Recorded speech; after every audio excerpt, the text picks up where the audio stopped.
Hey guys, in this video I will show you how to fix Google Chrome slow download speed on Android. Alright, let's begin.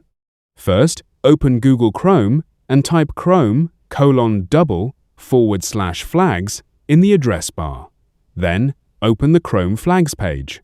Search for parallel downloading, tap the option, change it from default to enabled, then relaunch Chrome. After Chrome restarts, tap the three dots, open Settings, then go to Privacy and Security. Tap Use Secure DNS, choose Select another provider, then pick Cloudflare, Google, or OpenDNS.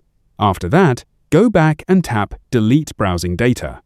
Change the time range to All Time, select all available options, then tap Delete Data. Once the process is complete, reopen Chrome and try downloading your files again. Your download speed should now be faster.